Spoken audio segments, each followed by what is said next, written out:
Good morning to you all. Today it's Srinivas here. I'm here to give my seminar talk on life cycle of T4 bacteriophage and its uses in microbial genetics. Today I will be covering the points about introduction about the viruses, then comes the bacteriophages, then one step growth experiment which gives details about the bacteriophage research, then structure and genome of T4 bacteriophage, the life cycle of T4 bacteriophage, which involves adsorption and penetration, synthesis of phage nucleic acids and proteins, assembly of phage particles, release of phage particles, and uses in microbial genetics. And last part is bibliography, that is references. Introduction about the viruses. We had already studied about the viruses in the first semester. Viruses are the obligatory intracellular or cellular entities which mainly rely on the hosts for their replication. They are made of nucleic acid core, which may be DNA or RNA, and they have a protein coat called capsid, and some of them are also have a outer layer which is called as envelope and is made of lipid. In 1971, International Council for Taxonomy of Viruses has given various bases for the classification of viruses, which mainly emphasized on nucleic acid type, strandedness, sense of single-stranded RNA, presence or absence of envelope, symmetry of capsid, or dimensions of viron and capsid, etc. Now coming to the bacteriophages. Bacteriophage is a virus that infects bacteria. Phage genome can consist of either DNA or RNA. The capsid of bacteria may be icosahedral, filamentous, or head-tail in shape, or it can be complex. It uses two different cycles to complete their replication strategies in the host cell, which depends on lysis.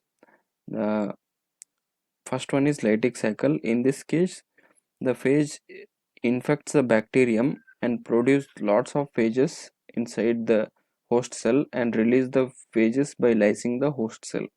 Example for this are T phages, which includes from T1 to T7, commonly infecting E. coli. Lysogenic cycle. The phage infects a bacterium and inserts its DNA and into the bacterial chromosome, allowing the phage DNA to be copied and passed on along with the host cell DNA when the host cell's replication takes place. Example for this is lambda phase. One-step growth experiment. This experiment was mainly performed by Max Delbruck and Emory Ellis in 1939. This experiment mainly gave us the idea as well as move on towards the modern bacteriophage research. The experiment has mainly involved it lets us know about that reproduction of large phage population is synchronized so that the molecular events occurring during the reproduction can be followed. The experiment involved as a culture of susceptible bacteria, that is E. coli, is taken and is mixed with bacteriophage particles, like which are the infecting bacteriophages, and are allowed for a short interval to attach to their host cell. This is the first step in their life cycle, that is adsorption and penetration. Then after a short interval, the culture is greatly diluted with the host cells so that any viron released upon the lysis of the host cells do not immediately infect the new cells. This strategy works because phages lack of seeking out new host cells and must contact them during their random movement. So in a dilution culture, phages find it very difficult to find a new host cells. Thus this strategy works. Finally, the number of infective phage particles released from the bacteria is subsequently assayed by the plaque assay method. The curve that is drawn from the above experiment is called as one-step growth curve. It is shown as above. The blue line represents the total number of complete virons, whereas the red line is the number of free viruses, that is unobserved viron plus those released from the host cells, that is after the culture when it is greatly diluted with the host cells. So the y-axis represents the page count, whereas x-axis represents the time. In the initial part of the curve, it is called as latent period, which is also called as eclipse period. The host cells do not contain any complete or infective virons. Next, during the remainder of the latent period, an increasing number of infective virons are present, but none are released. The latent period ends with host cell lysis and rapid release of virons during the rise period or burst. In this as a result, in rise period, we can see there are number of infective virons. When E. coli is infected with T2 phage at 37 degrees Celsius, the growth plateau is reached in about 30 minutes and the burst size is approximately 100 or more virons per cell. Coming to the structure and genome of the T4 bacteriophage.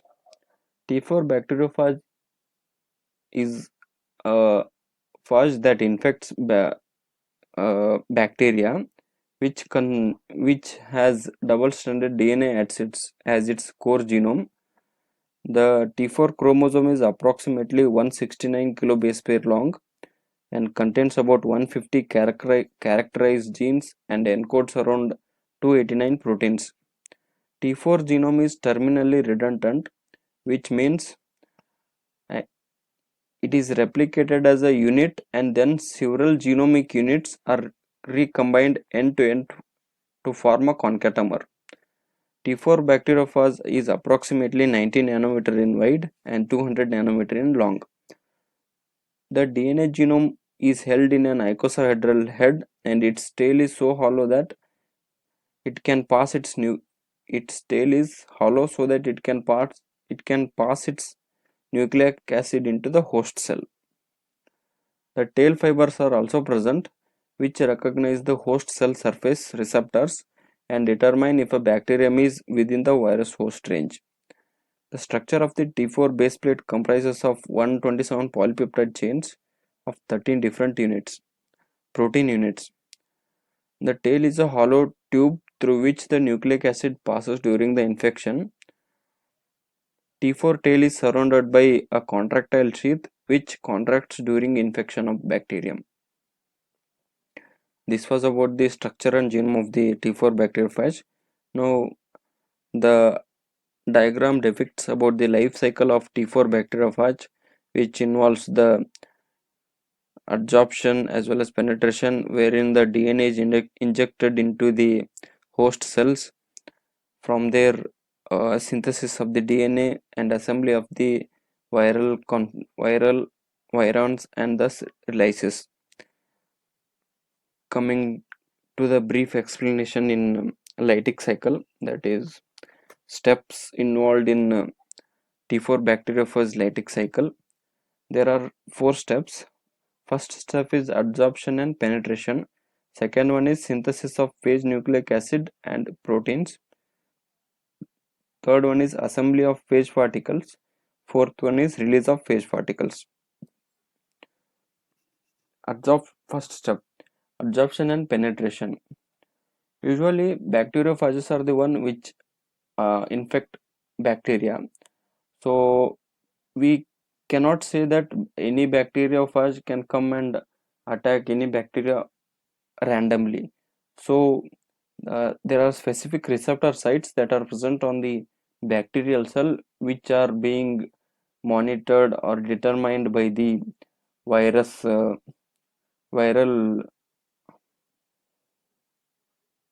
viral receptor. Bacteriophages attach to the specific receptor sites on the host cell. The T1 phages of E. coli use lipopolysaccharides and proteins in the cell wall as its receptors. An exception is the PRD1 phase of the family Tectiviridae, which infects Enterobacteriaceae.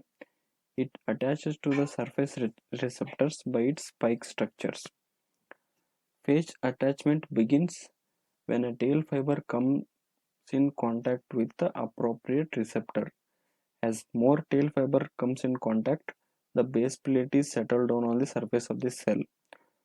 Binding is probably due to the electrostatic interactions, and it is influenced by the pH and also presence of the ions such as magnesium and calcium.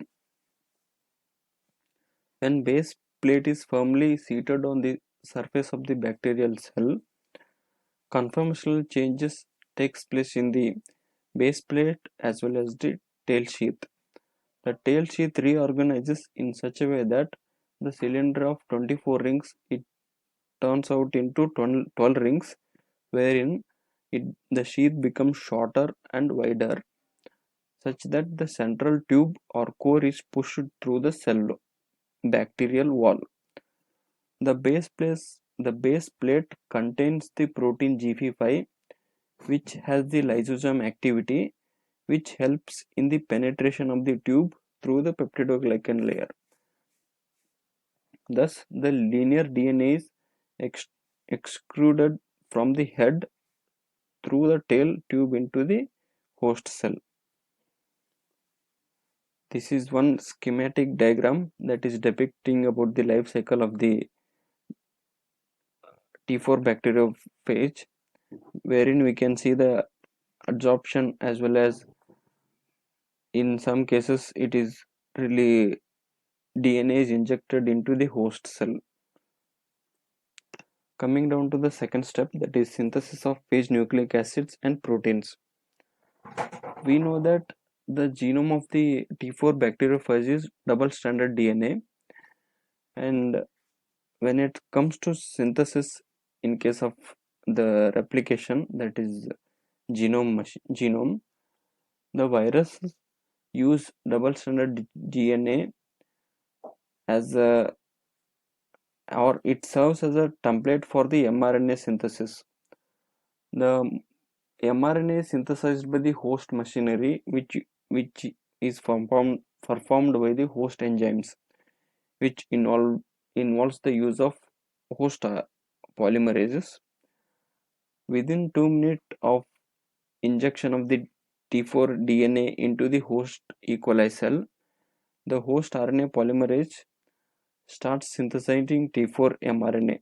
These are called the early mRNA because this is synthesized before the viral DNA is synthesized, and it helps in the coding of certain viral enzymes and certain protein factors, which helps in the synthesis of other as well as assembly of other viral constituents. DNA replication is initiated from several origin of replications, and it takes through bidirectionally. Coming down to expression of its genes, that is T4 bacteriophage and its expression of genes. T4 bacteriophage regulates the expression of genes by regulating the host RNA polymerase, that is E. coli RNA polymerase. Initially, T4 genes are transcribed by the regular host RNA polymerase and a sigma factor, that is one protein. After a short interval, a virus enzyme catalyzes the transfer of a one chemical group, that is ADP ribose, from NAD, that is nicotinamide diiodide NAD, to alpha subunit of RNA polymerase. This modification helps in the inhibition of the transcription of host genes and promotes the virus gene expression. Later, the second subunit receives an ADP ribosyl group. MOT A is a protein that stimulates later genes one of which encodes this sigma factor GP55. This factor helps RNA polymerase to bind to late promoters and transcribe late genes. Some of the enzymes that synthesize an important compound of T4 DNA is hydroxymethylcytosine. It's a modified nucleotide apart from the normal cytosine, which which has one hydroxymethyl group attached to the cytosine group. This is modified to avoid the attack or degradation by the enzymes from the host cell machinery like restriction endonucleases, because after T4 DNA has been synthesized, it is glucosylated by the addition of glucose to the hydroxymethyl cytosine residues. This glucosylated hydroxymethyl cytosine residues protect DNA from attack by E. coli endonucleases, which are called as restriction enzymes. Coming down to the third step, that is assembly of phage particles. The assembly of phage particles in case of T4 bacteriophage is a complex process which involves special enzymes as well as certain host cell factors. Late mRNA, that which involves in the synthesis of all the viral DNA as well as viral constituents. It directs the synthesis of three kinds of proteins. First one is phage structural proteins. Second one is proteins that help with phage assembly and without becoming part of the viral structure. Then proteins involved in the cell lysis and phage release. Late mRNA transcription begins about 9 minutes after T4 DNA injection into E. coli. This is nothing but the late mRNAs. This transcription, it helps in the synthesis of those proteins that are needed for the assembly as well as the lysis of the host cell and thus release of the new viral particle. The T4 genome is linear double-stranded DNA and it shows terminal redundancy. That is, a base sequence is repeated at each end of the molecule, which leads to the formation of concatamers. These concatamers are the genomic units linked together in the same orientation. The base plate is constructed of 16 gene products. After base plate is finished, the tail tube is built on it and the sheath is assembled around the tube. Next, the phage fluid or procapsid is constructed of 10 proteins. T4 doesn't have any telomerase activity, therefore each progeny in the DNA molecule has single-stranded 3' ends. These ends participate in the homologous recombination with double-stranded regions of other progeny, thus by generating a DNA molecule concatamers. The prohead is assembled with the help of an proteins known as scaffolding proteins. After their use, these proteins are either degraded or removed. A special protein is located at the base of the forehead where it connects to the tail. The portal of the protein participate in DNA packaging and yielding the mature head. DNA packaging in T4 bacteriophage is accomplished by complex proteins called pacosomes. These pacosomes mainly consist of portal protein and set of proteins called terminase complex, which generates double-stranded ends of the concatamer created when the viral genome was replicated. These double-stranded ends are needed for packaging the T4 genome. As we know that T4 bacteriophage is a lytic bacteriophage which uses lytic cycle in its life cycle. So it it lyses the host cell and thereby releasing the newly synthesized virons. The final or end of final step of the life cycle in case of T4 bacteriophages, release of phage particles. Many phages lyse their host cells at the end of an intracellular phase. The lysis of E. coli bacteria takes place by T4 bacteriophage when around 150 viron particles are accumulated in the host cell, and thus lysis of the E. coli takes place. There are two proteins involved for this process. First one is which directs the synthesis of an enzyme that attacks the peptidoglycan in the host cell wall, and it is sometimes called as T4 lysozyme. As we know that lysozyme as a normal lysozyme has a function of creating a pores in the cell membrane or any peptidoglycan, which helps in the leakage or losing of the constituents. In this case, it happens the same way, where uh, with the help of this lysozyme, the peptidoglycan in the host cell wall is loosened. As a result, the viron particles are released. Another T4 proteins called holin creates holes in the E. coli plasma membrane, enabling T4 lysozyme to move from the cytoplasma to the peptidoglycan. Next, coming down to the uses in microbial genetics.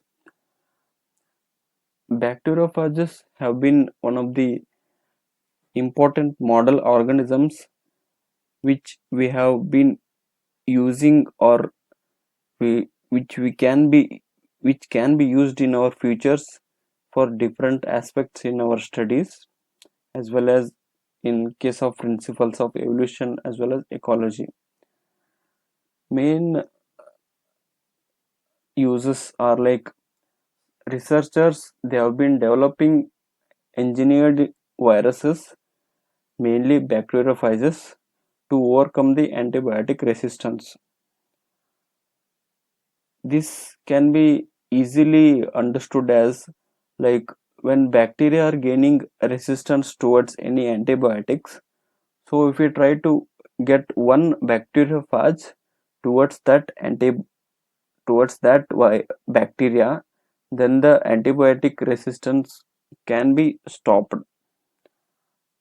Coming down to the second one, that is therapeutic efficacy of a phage cocktail was evaluated in a mice model with nasal infection of multi-drug resistance, and certain applications in diagnostics such as to detect the Staphylococcus aureus in a positive blood culture and determine methicillin resistance, that is also one drug resistance. Phage display is a different use of phages involving a library of phages with a variable peptide linked to a surface protein. Then phage proteins often have antimicrobial activity and may also serve as leads for peptidomimetics, which is nothing but the drugs that mimics peptides. As I have told you in the earlier, bacteriophages are important model organisms for studying of principles of evolution and ecology. Finally, the references. Lastly, to conclude, I thank my guide, Dr. Nirmala Devi ma'am, and all of you, all of all of you, in patiently hearing my seminar. Thank you.